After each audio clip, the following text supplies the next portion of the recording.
I speak to you today as a lifelong supporter and true friend of Israel.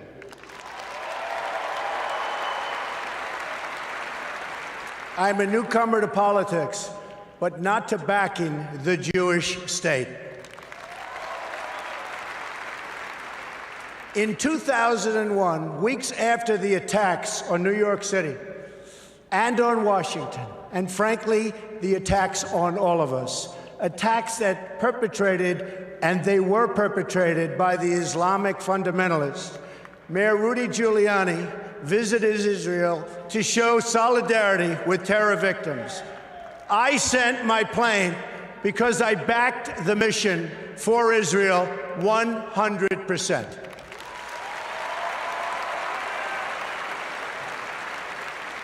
In spring of 2004, at the height of the violence in the Gaza Strip, I was the Grand Marshal of the 40th Salute to Israel Parade, the largest single gathering in support of the Jewish state.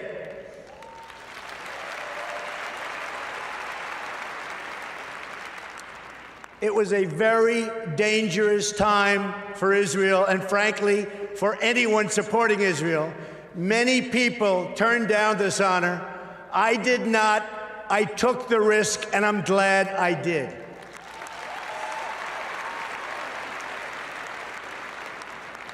But I didn't come here tonight to pander to you about Israel. That's what politicians do.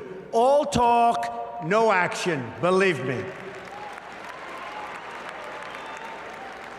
I came here to speak to you about where I stand on the future of American relations with our strategic ally, our unbreakable friendship, and our cultural brother, the only democracy in the Middle East, the State of Israel.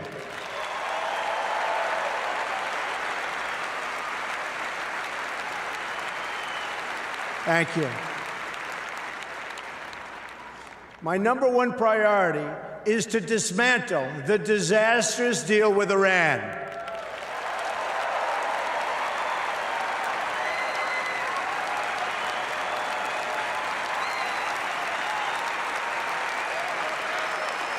Thank you. Thank you. I have been in business a long time. I know deal making. And let me tell you, this deal is catastrophic for America, for Israel, and for the whole of the Middle East. The problem here is fundamental. We've rewarded the world's leading state sponsor of terror with $150 billion, and we received absolutely nothing in return.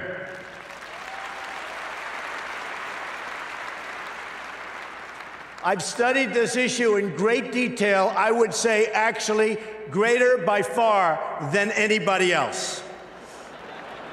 Believe me. Oh, believe me.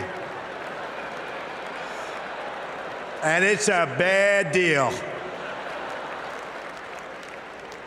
The biggest concern with the deal is not necessarily that Iran is going to violate it, because already, as you know, it has. The bigger problem is that they can keep the terms and still get the bomb by simply running out the clock. And of course, they'll keep the billions and billions of dollars that we so stupidly and foolishly gave them.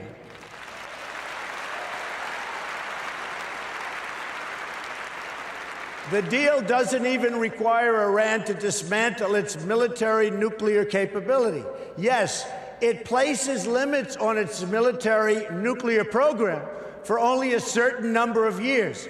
But when those restrictions expire, Iran will have an industrial-sized military nuclear capability ready to go and with zero provision for delay, no matter how bad Iran's behavior is. Terrible, terrible situation that we are all placed in, and especially Israel.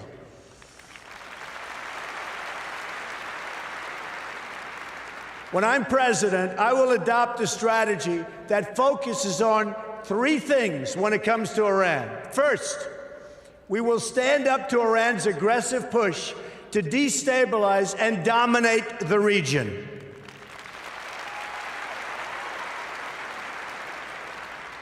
Iran is a very big problem and will continue to be. But if I'm not elected president, I know how to deal with trouble. And believe me, that's why I'm going to be elected president, folks.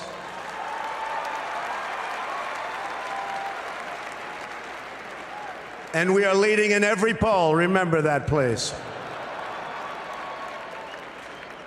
Iran is a problem in Iraq, a problem in Syria, a problem in Lebanon, a problem in Yemen, and will be a very, very major problem for Saudi Arabia. Literally every day, Iran provides more and better weapons to support their puppet states. Hezbollah, Lebanon, received, and I'll tell you what, it has received sophisticated anti-ship weapons, anti-aircraft weapons, and GPS systems and rockets like very few people anywhere in the world, and certainly very few countries have. Now they're in Syria trying to establish another front against Israel from the Syrian side of the Golan Heights. In Gaza, Iran is supporting Hamas and Islamic Jihad.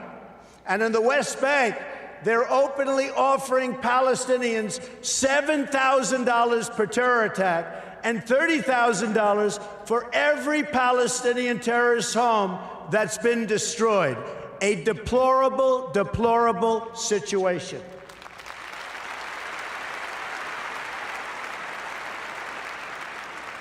Iran is financing military forces throughout the Middle East, and it's absolutely incredible that we handed them over $150 billion to do even more toward the many horrible acts of terror.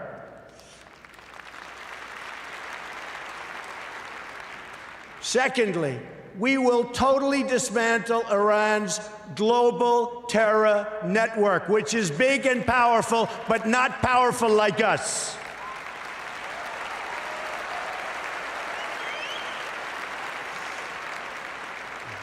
Iran has seeded terror groups all over the world. During the last 5 years, Iran has perpetuated terror attacks in 25 different countries on 5 continents. They've got terror cells everywhere, including in the Western Hemisphere, very close to home. Iran is the biggest sponsor of terrorism around the world, and we will work to dismantle that reach. Believe me, believe me.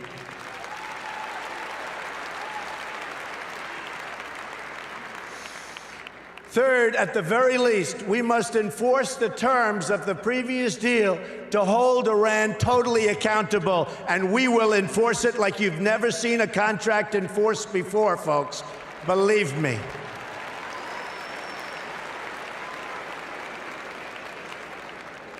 Iran has already, since the deal is in place, test-fired ballistic missiles 3 times. Those ballistic missiles, with a range of 1,250 miles, were designed to intimidate not only Israel, which is only 600 miles away, but also intended to frighten Europe and someday maybe hit even the United States. And we're not going to let that happen. We're not letting it happen, and we're not letting it happen to Israel, believe me.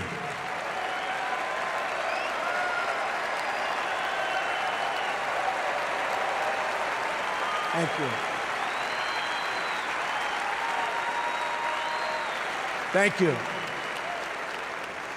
Do you want to hear something really shocking? As many of the great people in this room know, painted on those missiles in both Hebrew and Farsi were the words, "Israel must be wiped off the face of the earth." You can forget that.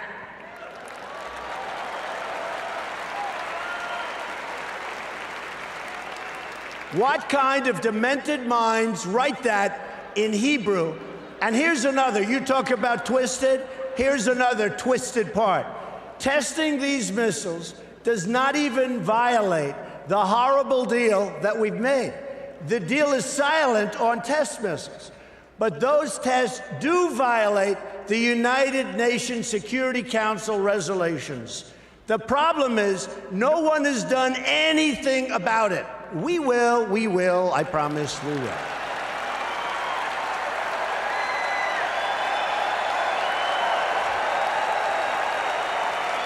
Thank you.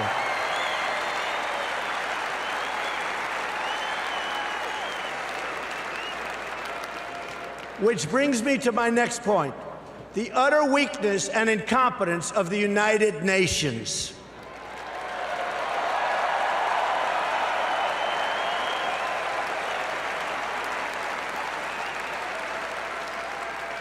The United Nations is not a friend of democracy.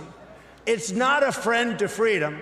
It's not a friend even to the United States of America, where, as you know, it has its home. And it surely is not a friend to Israel.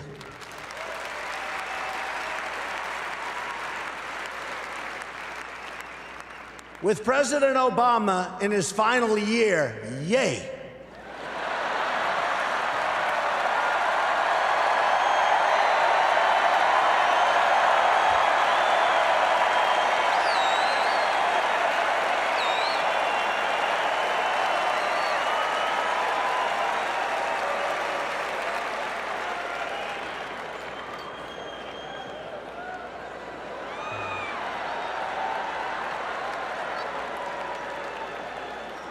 He may be the worst thing to ever happen to Israel, believe me. Believe me. And you know it better than anybody. So with the president in his final year, discussions have been swirling about an attempt to bring a Security Council resolution on terms of an eventual agreement between Israel and Palestine. Let me be clear. An agreement imposed by the United Nations would be a total and complete disaster.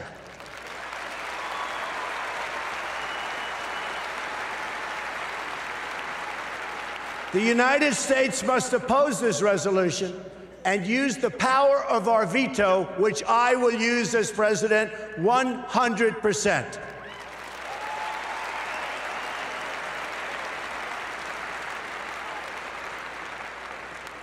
When people ask why, it's because that's not how you make a deal. Deals are made when parties come together. They come to a table and they negotiate. Each side must give up something. It's values. I mean, we have to do something where there's value in exchange for something that it requires. That's what a deal is. A deal is really something that when we impose it on Israel and Palestine, we bring together a group of people that come up with something that's not going to happen with the United Nations. It will only further, very importantly, it will only further delegitimize Israel. It will be a catastrophe and a disaster for Israel. It's not going to happen, folks.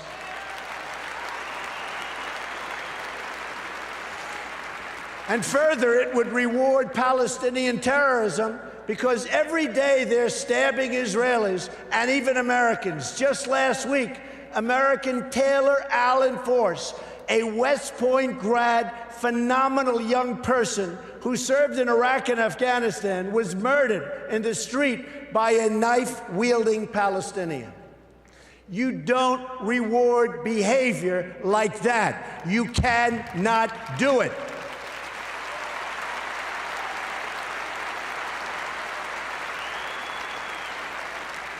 There's only one way you treat that kind of behavior. You have to confront it.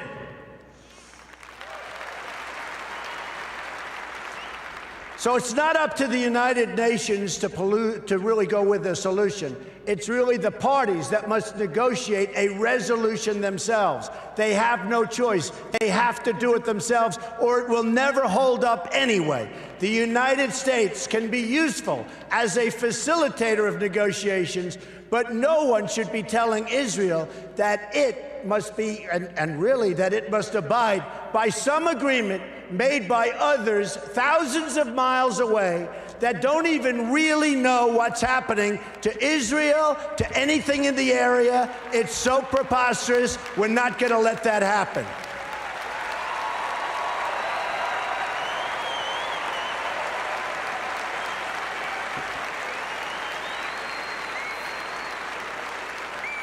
When I'm president, believe me, I will veto any attempt by the UN to impose its will on the Jewish state. It will be vetoed 100%. You see, I know about deal making. That's what I do. I wrote The Art of the Deal. One of the best-selling all-time, and I mean seriously, I'm saying one of because I'll be criticized if I say the, so I'm going to be very diplomatic. One of, I'll be criticized. I think it is number one, but why take a chance? One of the all-time best-selling books about deals and deal-making. To make a great deal, you need two willing participants. We know Israel is willing to deal. Israel has been trying. That's right. Israel has been trying to sit down at the negotiating table without preconditions for years. You had Camp David in 2000, where Prime Minister Barak made an incredible offer, maybe even too generous. Arafat rejected it. In 2008, Prime Minister Olmert made an equally generous offer. The Palestinian Authority rejected it also. Then John Kerry tried to come up with a framework, and Abbas didn't even respond, not even to the Secretary of State of the United States of America. They didn't even respond. When I become president, the days of treating Israel like a second-class citizen will end on day one.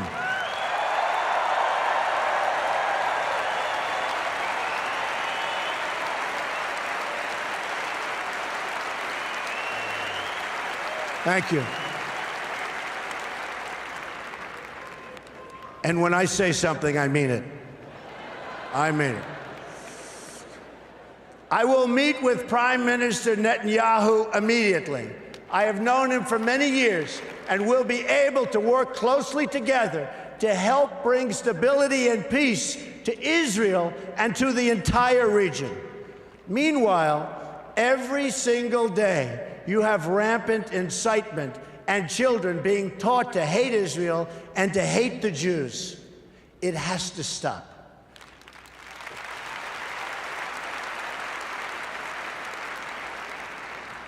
When you live in a society where the firefighters are the heroes, little kids want to be firefighters.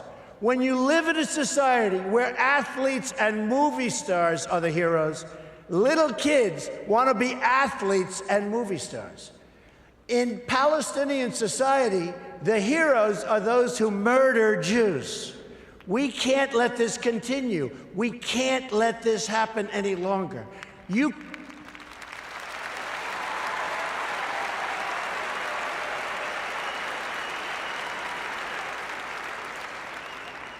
You cannot achieve peace if terrorists are treated as martyrs. Glorifying terrorists is a tremendous barrier to peace. It is a horrible, horrible way to think. It's a barrier that can't be broken. That will end, and it'll end soon, believe me.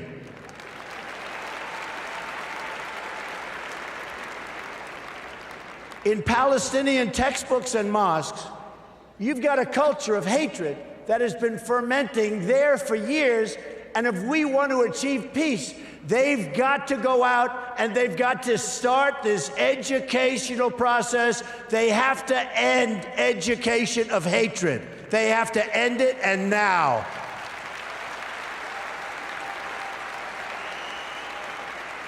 There is no moral equivalency. Israel does not name public squares after terrorists. Israel does not pay its children to stab random Palestinians. You see, what President Obama gets wrong about deal-making is that he constantly applies pressure to our friends and rewards our enemies.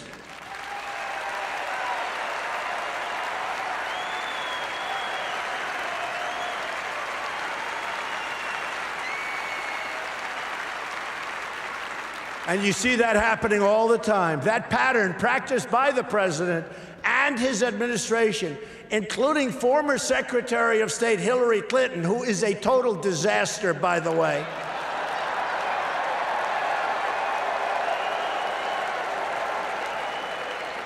She and President Obama have treated Israel very, very badly. But it's repeated itself over and over again and has done nothing to embolden those who hate America. We saw that with releasing the $150 billion to Iran in the hope that they would magically join the world community. It didn't happen. President Obama thinks that applying pressure to Israel will force the issue, but it's precisely the opposite that happens. Already, half of the population of Palestine has been taken over by the Palestinian ISIS and Hamas, and the other half refuses to confront the first half, so it's a very difficult situation that's never going to get solved unless you have great leadership right here in the United States. We'll get it solved one way or the other. We will get it solved.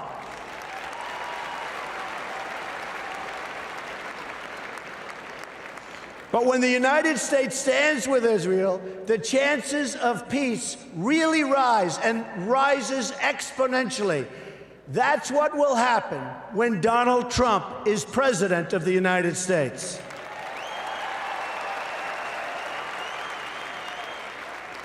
We will move the American embassy to the eternal capital of the Jewish people, Jerusalem.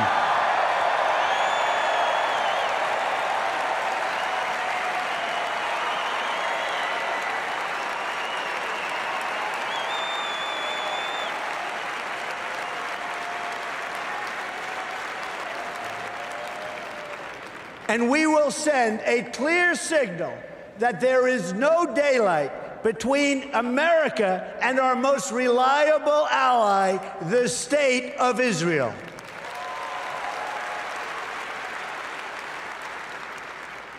The Palestinians must come to the table knowing that the bond between the United States and Israel is absolutely, totally unbreakable.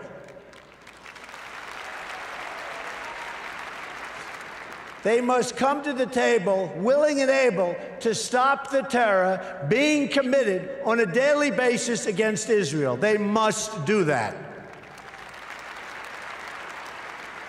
And they must come to the table willing to accept that Israel is a Jewish state and it will forever exist as a Jewish state.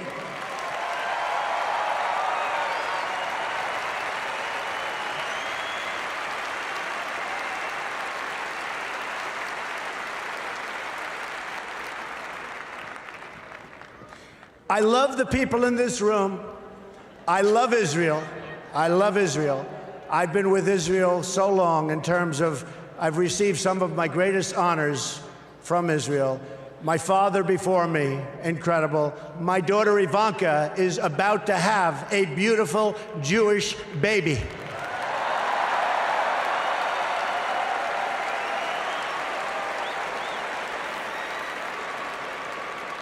In fact, it could be happening right now, which would be very nice as far as I'm concerned. So I want to thank you very much. This has been a truly great honor. Thank you, everybody. Thank you. Thank you very much.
Today is the third session of Baseball for All, or Baseball Lekulam, where we bring together 30 kids, ages about 12 and 13.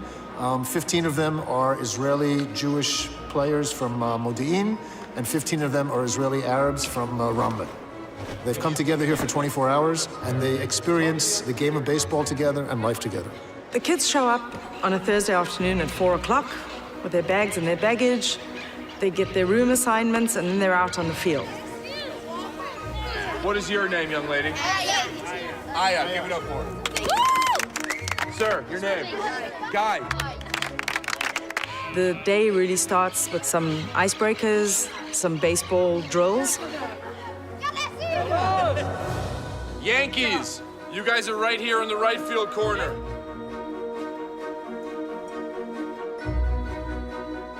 The next morning they wake up, do a bit of a warm-up, and they have their mini tournament. The purpose of Baseball Lekulam is sort of twofold. First of all, we just want to introduce kids to baseball in Israel, whether they're Arab, Jewish, whatever. And the other purpose is obviously to work on coexistence and bring these kids together from these two different communities that otherwise wouldn't really get to know each other. For me, as an Arab who living in Ramle, which is mixed city between Arab and Jewish, this whole thing is really great. I think maybe through this program, kids will be able to understand more the other side. I don't think that you need to wait for the change. You need to be the change. You need to get up and do stuff and try to fix stuff here in Israel. I mean, we're cousins. Arab and Jewish are actually cousins. Baseball's a good vehicle, I think, because there's a lot of life lessons that you can learn through baseball and a lot of educational tools that you can learn through baseball. What's the one thing we always talk about here? Respect. Respect. How do you say it in Hebrew? Kavod. How do you say it in Arabic? Baseball is not yet part of Israeli culture, but I emphasize the yet because we're working very hard to make it part of Israel. Now, Baseball for All, it's part of that goal. So now we've got a whole bunch of kids who love baseball. So the next step is to set up baseball in Ramle. And this is how we're doing it. You know, town by town, we will make baseball part of the Israeli tapestry.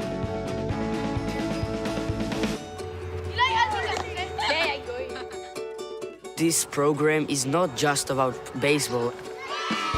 The meeting between Jewish kids and Arab kids, it's really important because from this age, we need to learn that not to hate. Everybody is kind of same.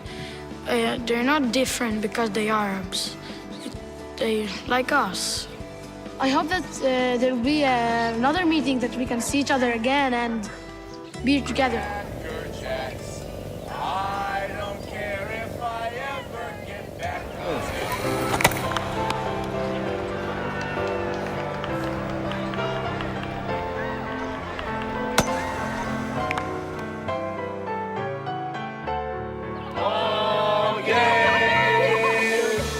We sound good, don't we? We sound good. Ladies and gentlemen, please welcome from Baseball Lekulam, Fadi Abu Suiz and Niv Aitan.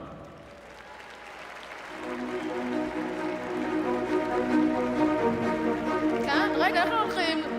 לא לכאן. טוב, אני כאן. Hi, I'm Fadi, and this is my friend Niv. And we wouldn't have met if it weren't for baseball. Now, we are teammates and friends. Our coaches, who are with us today, teach us about respect and the rules of the game. They remind us that each of us matters. While we wish that this trip includes a stop to Florida for a spring training, we're excited to be here in Washington with you. And thank you for your friendship to our country. And the next time you're in Israel, come watch us play.